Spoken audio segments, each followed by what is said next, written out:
नमो विष्णुपदाय कृष्णपृष्ठाय भूतले श्रीमते जय पताका स्वामिनीति नामिने नमो आचार्य पदाय निताय की पापदायिने गौर कथा धामुदाय नगर ग्राम तारिणे नमो विष्णुपदाय कृष्णपृष्ठाय भूतले श्रीमते भक्ति वेदांत स्वामिनीति नामिने नमस्ते सरस्वती देवे गौरवाणी प्रचारिणे निर्विशेष शून्यवादी पाश्चात्य देशतारिणे हे कृष्ण करुणा सिंधु दीनबंधु जगत्पते गोपीशे गोपिका कांत राधा कांत नमस्ते तप्त कांचन गौरांगी राधे वृंदावनेश्वरी वृषभानुसुते देवी वनमामि हरिप्रिये वाञ्छा कल्पतरुभ्यश्च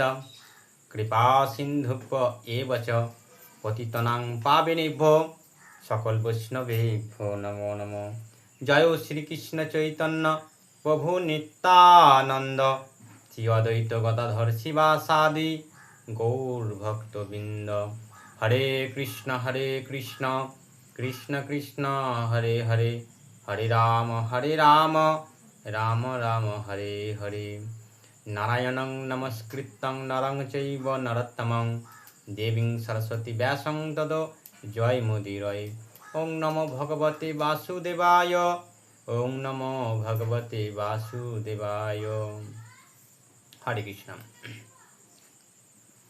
তা হরি বল। আজকে ইসকনের জন্য তারা মুক্তির পন্থা খুঁজে পেয়েছে। তো বিশেষ করে আজকে ইসকনের জন্য সাধারণ মানুষরাও এখন একাদশী করতে শুরু করেছে, কিন্তু কেউ সঠিকভাবে করতে পারছে, কেউ পারছে না, হয়তো কেউ চেষ্টা করছে। তো যারা যারা ভক্ত, একবারে ভগবত শুদ্ধ ভক্ত, গুরু পরম্পরা ধারায় তারা রয়েছেন, আশেপাশে নামহট্ট শাখার সঙ্গে যুক্ত, তারা তো খুব সুন্দরভাবে তার পদপ্রদর্শন গুরুর জন্য তারা হয়তো খুব সুন্দরভাবে একাদশী ব্রত পালন করতে পারবে, কি করণীয়, কি করার দরকার। কিন্তু অনেক মানুষ রয়েছে, সাধারণ মানুষ, অনেক পৃথিবীর প্রান্তে অনেক জায়গায় সাধারণ মানুষ ছড়িয়ে রয়েছে। তাদের আকুল আশা যে আমি একাদশী করব, একাদশী করলে ওনারা শুনেছেন সমস্ত পাপ থেকে মুক্ত হওয়া যায়। একাদশী এমন একটি ব্রত লক্ষ লক্ষ পাপকে বিনষ্ট করে দেয়, তাই তাদের ইচ্ছা একাদশী করব, কিন্তু খুঁজে পাচ্ছে না ওনারা কিভাবে করতে হবে, কিভাবে করব। আজকে সোশ্যাল মিডিয়াতে সমস্ত বক্তা বা পাঠক প্রবচন দিচ্ছে, ইউটিউব থেকে আজকে অনেক মানুষ একাদশী ব্রত পালন করে, তারা চেষ্টা করে। তো সেই বিষয়ে আমি আজকে একটা ক্লাস দিচ্ছি। সামনে কামিকা একাদশী 9ই আগস্ট, এই 9ই আগস্ট যে কামিকা একাদশী আসছে, সেই একাদশী অত্যন্ত মাহাত্ম্য রয়েছে। সেই কামিকা একাদশীর দিন যে সমস্ত মানুষরা ভাবছেন যে কি করব, কি করতে হয়, আমার তো জানা নেই, শুধু কি যেগুলো বলছি সেগুলো খেয়ে থাকলেই হবে, নাকি আমরা কি কোনো ভুল করছি, ঠিক এরকম ভাবনা অনেক মানুষের আসে। তার আগের দিন কি করা উচিত, কাল একাদশী, আজকে কি করতে হয় আমরা তো জানি না, একাদশী দিন কি করব। তো ঠিক এরকম মনোভাবনা বা এরকম যারা ভাবছেন তাদের জন্য এই ভিডিওটি অত্যন্ত গুরুত্বপূর্ণ। তো অবশ্যই আমি আজকে যে ক্লাসটি বলছি বা আজকে যে ক্লাসটি আমি আগামীকাল আপলোড করব,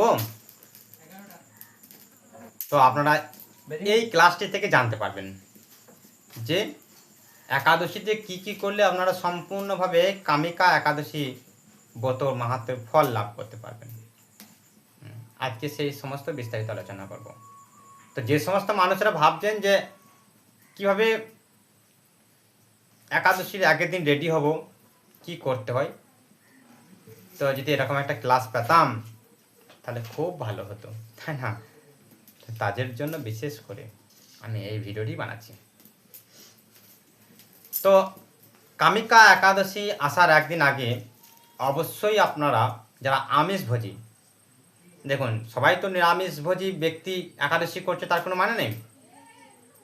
কি পাপী কি অপাপী কি নির্বিশেষ, কি মাছ মাংসভোজী কি নিরামিষভোজী কি প্রসাদভোজী, সমস্ত ব্যক্তিদের জন্য একাদশী কিন্তু যে ভক্তদের জন্য একাদশী, হ্যাঁ ওনারা প্রসাদ গ্রহণ করে ওনারা একাদশী করবে। আমরা এখন মাছ মাংস খাই, আমরা কীভাবে একাদশী করব? একাদশী করা যাবে না, আমরা মাছ মাংস খাই, আমাদের একাদশী করলে পাপ হবে। ঠিক এরকম মনোভাবনা অনেক ব্যক্তি করে। আবার কেউ কেউ বলে আজ আমরা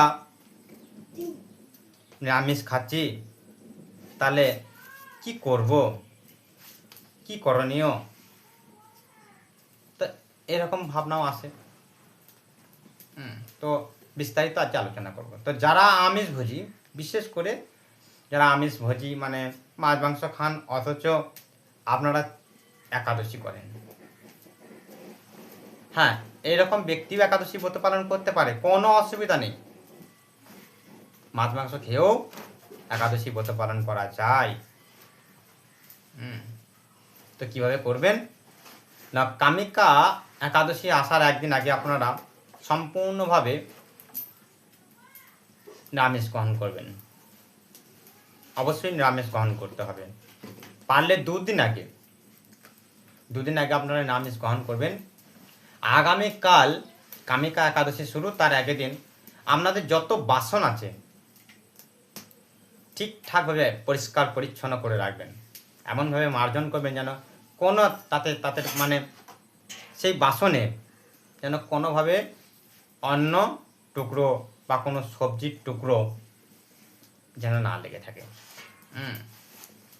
এটা একটা সাবধান অবস্থায় কাজ করে নেবেন, এই কাজটা অত্যন্ত গুরুত্বপূর্ণ। সমস্ত বাসন, কারণ একাদশী দিনে তো সেই বাসন নিয়ে আপনারা সবজি রান্না করবেন, অনেক কিছু করবেন, হয়তো জল খেলেন, হয়তো কোনো কিছু একটা খেলেন, তো কোনো কারণবশত যদি একটুকু অন্নের টুকরো বা কোনো সবজির রসা বা আলুর টুকরো যদি লেগে থাকে, তাহলে কিন্তু একাদশী ভঙ্গ হয়ে যাবে। তো অবশ্যই আপনারা বাসন সুন্দরভাবে মার্জন করে নেবেন। আর দুদিন আগে থাকতে নিরামিষ। আর আগামীকাল একাদশী, আজকে সন্ধ্যা আরতির সময় ভগবানের কাছে প্রার্থনা করবেন যে হে গোবিন্দ, হে কৃষ্ণ, আমি আপনার আগামীকাল আপনার একাদশী ব্রত পালন করব, আমাকে সেই কৃপা করুন, আমি যেন আগামীকাল থেকে সুন্দরভাবে আপনার একাদশী ব্রত পালন করতে পারি এবং আপনার চরণে একটা দিন থাকতে পারি। হ্যাঁ, তো আমাকে সেরকমভাবে কৃপা করুন, আমি যেন সুন্দরভাবে করতে পারি। ভগবানের কাছে ঠিক এরকম মানত করবেন বা প্রার্থনা করবেন। হ্যাঁ, সন্ধ্যা আরতিতে এরকম প্রার্থনা হয়ে যাওয়ার পর আপনারা যা খাবার খেয়ে নিলেন, 12টার পূর্বে কিন্তু 12টার এই ধারে, 12টা ওই ধারে হলে হবে না, কিন্তু 12টার এই ধারের মধ্যে আপনাদের সমস্ত যা খাবার খেয়ে রেডি হয়ে ব্রাশ করে নেবেন। অবশ্যই কিন্তু ব্রাশ মাস্ট। ব্রাশ করলে কি হয় না, দাঁতের ফাঁকে আমাদের অনেক খাবারের টুকরো ধরে থাকে, লেগে থাকে, ছাড়ে না। তা মুখে জল নিয়ে একটা গাগল করলে সেগুলো বেরায়, কিন্তু ততটা বেরায় না, কিন্তু ব্রাশ করলে সম্পূর্ণভাবে বেরিয়ে যায়। তো অবশ্যই আপনারা ব্রাশ করে নেবেন, ব্রাশ করে শুয়ে যাবেন। ঘুমালেন, প্রাতঃকালে আগামী একাদশী দিন প্রাতঃকালে উঠবেন। ব্রহ্মা মুহূর্তে, সূর্য ওঠার 1.5 ঘন্টার আগে প্রাতঃকালে উঠে গেলেন। হরিনাম করতে করতে শয্যা ত্যাগ করবেন। যে যেখানে স্নান করেন, কেউ যদি মনে করছেন আমি পুকুরে করি, কেউ যদি মনে করেন আমি নদীতে করি, কেউ যদি বলে আমি বাথরুমে করি, যে যেখানে স্নান করছেন ওম গঙ্গা বলে স্নান করবেন, তাহলে গঙ্গা মাহাত্ম্যর ফল লাভ করবেন বা গঙ্গা স্নানের ফল লাভ করবেন। যারা বাথরুমে করছেন তারা তো আর কীভাবে করবেন, তারা মাথায় ঢালতে ঢালতে বলবেন ওম গঙ্গা ওম গঙ্গা ওম গঙ্গা। স্নান করে নিলেন, শুদ্ধ বসন মানে পরে নিলেন সুন্দরভাবে, পরিষ্কার পরিচ্ছন্নতাভাবে। ভগবানের মন্দিরে গিয়ে হরে কৃষ্ণ, ভগবানের মন্দিরে গিয়ে আপনারা ভগবানকে উঠালেন, উঠিয়ে সুন্দরভাবে ভগবানকে স্নান করালেন, রেডি করলেন, সব কিছু। হ্যাঁ, তো এই ভগবানের মন্দিরে আপনাদের কয়েকটা কাজ, খুব ইম্পর্টেন্ট কাজ আছে এই কামিকা একাদশী দিনকে। আপনারা কিন্তু অবশ্যই এই কাজগুলো করবেন। সেই কাজগুলো কি না, কামিকা একাদশী দিনে তুলসীর মাহাত্ম্য কিন্তু প্রচুর রয়েছে। তুলসী সেবা, তুলসী মাহাত্ম্য ভগবানের মানে কি বলবো, অত্যন্ত প্রিয়। মানে সেটাকে বুঝিয়েছে যে আমার কামিকা একাদশী দিনকে ভগবান বোঝাচ্ছে যে আমার তুলসী আমাকে কেউ যদি দেয় আমি খুব খুশি হই। হ্যাঁ, তা তুলসী সেবা হ্যাঁ খুব খুব খুব গুরুত্বপূর্ণ। তো আপনারা ভগবানকে মানে ভগবানের চরণে যে তুলসী দেবেন সেটা তো দেবেন, কিন্তু তার সাথেও আপনারা তুলসী ডগগুলোকে কেটে মানে হাতে করে তুলে পারলে মেন জিনিস মালা করবেন, মালা। তো তুলসী মালা দিয়ে ভগবান বিগ্রহ বা আলোককে পড়াবেন, কৃষ্ণকে পড়াবেন, নৃসিংহদেবকে পড়াবেন, বলরামকে পড়াবেন, জগন্নাথ দেবকে পড়াবেন, মহাপ্রভুকে পড়াবেন, নিত্যানন্দ প্রভুকে পড়াবেন, পারলে অদ্বৈত আচার্যকেও পড়াবেন। তো অনেক অনেক মালা তুলসী দেবী মানে তুলসীর কাছ থেকে তুলসী পত্র চয়ন করে হোক, ডগগুলোকে তুলে মালা করে আপনারা ভগবান আলোক্য বিগ্রহকে পড়াবেন। দেখবেন ভগবান অত্যন্ত প্রসন্ন হবে, খুশি হবে। ভগবানের চরণে তুলসী দেবেন। এ তো সচন্দন তুলসী পত্রং কৃষ্ণায় নমঃ বা কৃষ্ণ প্রণাম মন্ত্র বলে, জগন্নাথের প্রণাম মন্ত্র বলে, মহাপ্রভু নিত্যানন্দ প্রভু প্রণাম মন্ত্র বলে তুলসী পত্র অর্পণ করবেন।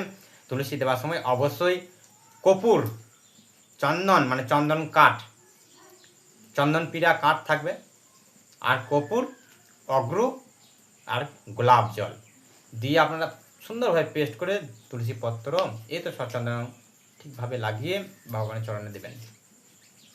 আর অবশ্যই অবশ্যই তুলসী মালা করবেন, ভগবানকে যত পারবেন তুলসী মালা দেবেন। নৃসিংহদেবের চরণে দরকার পড়লে হাজার হাজার তুলসী পত্র এনে ঢেলে দেবেন, ভগবান খুব খুশি হয়। হ্যাঁ, তো এইভাবে ভগবানের আপনারা সেবা করবেন। আর কি কি খাবেন সেটা তো আমি এর আগে একটা ক্লাস দিয়েছি, আপনারা দেখে নেবেন। খাবার কি কি যায় তাও আমি বলে দিচ্ছি। কাঁচকলা, আলু এগুলো আপনারা খেতে পারেন। কাঁচা বাদাম সাদা তেল দিয়ে মানে সূর্যমুখী বা সানফ্লাওয়ার তেল দিয়ে। আপনারা সাবু পাবেন, সাবুর পকোড়া, সাবুর পায়েস, সাবুর খিচুড়ি, সমস্ত রকম ফল, দুধ। আপনারা এগুলো আপনাদের নিজের মতো করে ভগবানকে ভোগ লাগিয়ে সংকল্প প্রসাদ পেয়ে নেবেন ভগবানকে ভোগ লাগিয়ে। হ্যাঁ, যার যতবার ইচ্ছা খাবেন, অসুবিধা কিছু নেই। তো সুন্দরভাবে আপনারা করবেন। আর অবশ্যই তুলসীকে দর্শন। তো আপনারা যারা যারা তুলসী এখনো বৃক্ষ ঘরে লাগাচ্ছেন না তাদেরকে আমার একান্ত অনুরোধ, আপনারা চারিদিকে যদি জায়গা থাকে ঘরে তুলসী লাগান। সবসময় সকালে উঠে যেন প্রতি মুহূর্ত প্রতি সেকেন্ড যতক্ষণ আপনি ঘরে থাকবেন যেন তুলসীকে দর্শন হয়। এইদিকে ঘুরতে তুলসী দর্শন, ওইদিকে ঘুরতে তুলসী দর্শন, ঘর থেকে বেরোবো তুলসী দর্শন, ঘরের ভেতরে দেবো তুলসী দর্শন। হ্যাঁ, তো এমনভাবে তুলসী লাগান আপনারা, সবসময় যেন তুলসীকে দর্শন হয়। তাই এই কামিকা একাদশী দিনে তুলসী দর্শন মাস্ট। তুলসীকে দর্শন করবেন প্রাণ ভরে। তুলসীকে জল দান করবেন আপনারা। তুলসীকে জল দান করারও প্রচুর মাহাত্ম্য রয়েছে। তুলসী জলদান মন্ত্র আমি বলে দিচ্ছি। নম গোবিন্দ বল্লভাং দেবীং ভক্ত চৈতন্য কারিণীম স্নাপায় জগদ্ধত্রী কৃষ্ণ ভক্তি প্রদায়িনী। আমি আর একবার বলে দিচ্ছি। নম গোবিন্দ বল্লভাং দেবীং ভক্ত চৈতন্য কারিণীম স্নাপায় জগদ্ধত্রী কৃষ্ণ ভক্তি প্রদায়িনী। এই মন্ত্র বলে আপনারা জলদান করবেন। একটা জায়গা নিয়ে তুলসীকে জলদান করবেন। যদি না মন্ত্র পারেন হরে কৃষ্ণ মহামন্ত্র বলে উচ্চারণ করবেন। তুলসীকে অবশ্যই প্রদক্ষিণ করবেন। 3 বারের জায়গায় 4 বার 5 বার যতবার খুশি। দরকার বলে এক মালা জপ করে 108টা পুঁতি আছে, তাহলে 108 বার আমরা জপ প্রদক্ষিণ হয়ে যাবে, জপ হয়ে যাবে। তো তুলসীকে প্রদক্ষিণ করবেন। প্রদক্ষিণ করবেন কীভাবে মন্ত্র? জানি কানি চপা পানি ব্রহ্ম হত দিগানি চ তানি তানি প্রণ সন্তি প্রদক্ষিণ পদে পদে। আমি আবার একবার বলে দিচ্ছি। জানি কানি চপা পানি ব্রহ্ম হত দিগানি চ তানি তানি প্রণ সন্তি প্রদক্ষিণ পদে পদে। এই মন্ত্র যদি না পারেন হরে কৃষ্ণ মহামন্ত্র হাতে তালি মারতে মারতে আপনারা প্রদক্ষিণ করবেন বৃন্দা দেবীকে। আর বৃন্দা দেবী হরিবাসর সুন্দর করে পরিষ্কার পরিচ্ছন্ন যত্ন করবেন। একাদশী দিন সকাল সকাল আপনারা ধুয়ে নেবেন মন্দির।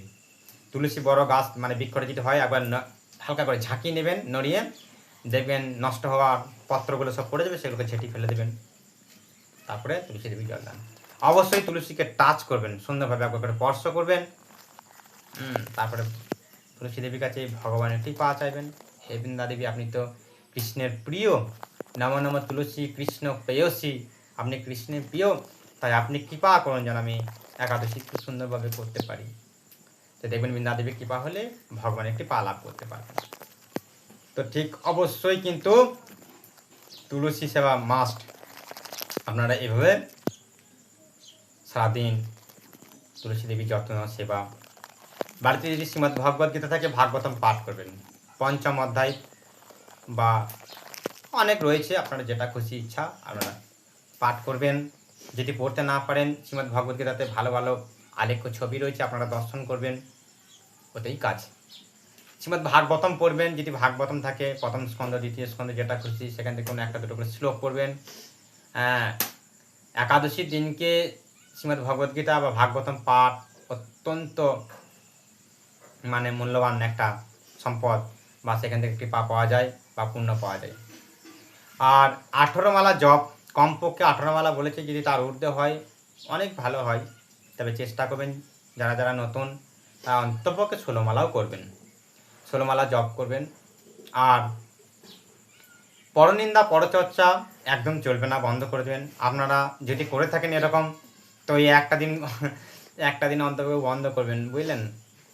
অনেক ব্যক্তি আছে মানে পরনিন্দা পরচর্চা না করে থাকতে পারে না। আপনাদের গ্রামে না, আমাদের গ্রামে আছে, বাবারে সকাল উঠলো ব্রাশ করলো চলে গেল, ওই রাস্তায় কুলিতে বসলো, নিয়ে লাগিয়ে দিল ওরবো ইরবো এটা ওইনো ওইটা এটা, মানে কত কথা একবারে শুরু করে দিল, বুঝলেন। রাস্তা পাশে 1 ঘন্টা ক্লাস চলে ওনাদের। তো যাই হোক, তো এরকম পরনিন্দা পরচর্চা যারা করে থাকেন তারা দয়া করে একাদশী দিন একটা দিন কোনো কথা বলবেন না, শুধু ভগবানের সেবাতে ভগবানের চিন্তাতে আপনারা মগ্ন থাকবেন। আর অবশ্যই মিথ্যা ভাষণ, অনেকজন আছে, আপনাদের গ্রামে নেই কিন্তু আমাদের গ্রাম আছে, সকাল সকাল হলে মিথ্যা শুরু করে দিল ফোনে। কোথায় রয়েছে? আমি রয়েছি হাতমপুরে, কিন্তু রয়েছে বাড়িতে। বলে দিল হ্যাঁ হ্যাঁ আমি যাচ্ছি 10 মিনিটে ঢুকেছি, কিন্তু এখনও স্নান করেনি। সকাল থেকে শুরু হয় ফোনে। তো মিথ্যা ভাষণ একদম চলবে না। যারা নেশা করেন দয়া করে একটা দিন নেশা বর্জন করবেন। অনেক ব্যক্তি আছে যারা নতুন নতুন একাদশী ব্রত পালন করে, এই জিনিসগুলো ফলো করে না, তাই একাদশী মাথায় একটু কম একটু আওয়াজ, একাদশীর ফল থেকে তারা বঞ্চিত হয়। যেমন একাদশী করেছে, ওই কুলিতে গিয়ে দেখেছি ক্লাবে গিয়ে তাস, ছক্কা এক্কা তাস খেলে। বলে একাদশী করেছি তো, আমি তো উপবাসে আছি রে বাবা, উপবাস তো না, আমি তো আর ভাত খেয়ে নিচ্ছি না, আমি একাদশী করেছি, কিন্তু তাস খেলছে।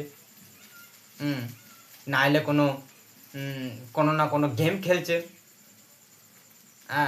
আবার কেউ কেউ দেখেছি একাদশী উপবাস করে খেয়ে দিয়ে মেরে দিল টেনে ঘুম, আর একাদশী কিছু বুঝতে পারলেন, উপবাস সন্ধ্যেবেলায় উঠলো। তাই ঘুম বর্জন করবেন, নিদ্রা চলবে না। একাদশী দিন কোনো নিদ্রা করবেন না, মিথ্যা ভাষণ দেবেন না, পরনিন্দা পরচর্চা করবেন না, সমস্ত নেশা বর্জন। ভুলো ভাটকা বিড়ি বা খৈনও আপনারা খাবেন না। অনেকজন আছে একাদশী করেছে, আরে একাদশী তো করেছি, তাতে খৈনিটা খেলে কি এমন হয়?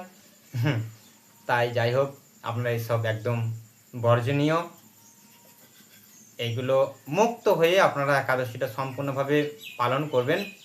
দেখবেন ভগবান কৃপা করে আপনাদেরকে একাদশী, এই কামিকা একাদশী যত ফল রয়েছে আপনারা লাভ করবেন। হরে কৃষ্ণ। তারপরের দিন পারণ, সকাল সকাল প্রাতঃ সকালে উঠে যেমনভাবে বললাম ঠিক একভাবে স্নান আদি করে ভগবানের আপনারা আরতি করবেন, মঙ্গল আরতি। জানেন তো গান, সংসার ও দাবানল নল লিরলোক ত্রাণায় কারণ ঘন ঘনত্তম এই গান আপনারা নাম হট্টে পেয়ে যাবেন। যদি পারেন তো ভালো, না হলে হরে কৃষ্ণ মহামন্ত্র, আর না হলে ফোনে লাগিয়ে দিবেন, আরতি করবেন। আরতি শেষ ভগবানের জন্য সুন্দরভাবে রান্না করবেন। যে সকল পঞ্চরবি শস্য আপনারা পান নাই একাদশীর দিনে, সেগুলোকে সুন্দরভাবে রান্না বান্না করে ভগবানকে ভোগ লাগাবেন। ভগবানের ভোগ লাগানো হয়ে গেলে আপনারা সেটা প্রসাদ রূপে গ্রহণ করবেন। তারপর আপনারা যারা নেশা করছেন করবেন, আমি তো বললে আর ছেড়ে দিবেন না। তো যাই হোক করবেন। আর যারা আমিষ খাচ্ছিলেন তাদের যদি আমি বলে দিই ছেড়ে দিতে, বাড়ি থেকে একাদশী করছেন, তাও ছাড়বেন না, খাবেন আর কি করবেন। হ্যাঁ, কিন্তু অবশ্যই একাদশী দুদিন আগে থাকতে বন্ধ করে দেবেন। আর একাদশী করবেন, দেখবেন একদিন ভগবান কৃপা করবে আপনাদেরকে। তো সম্পূর্ণ একাদশী ফল আপনারা পেয়ে যাবেন যদি এইভাবে একাদশী ব্রত পালন করেন। তা হরে কৃষ্ণ, আপনারা ভালো থাকবেন, সুস্থ থাকবেন। আর একটা কথা, আপনারা কিভাবে ভোগ লাগাতে হবে সেটা তো জানেন না, তো আমি নেক্সট টাইমে কীভাবে ভোগ লাগাতে হয় আমি আপনাদেরকে দেখিয়ে দেবো। হ্যাঁ, তা হরে কৃষ্ণ। আর অবশ্যই অবশ্যই চ্যানেলটাকে সাবস্ক্রাইবার করে রাখবেন এরকম ভালো ভালো ভিডিও পেতে। হরি বল।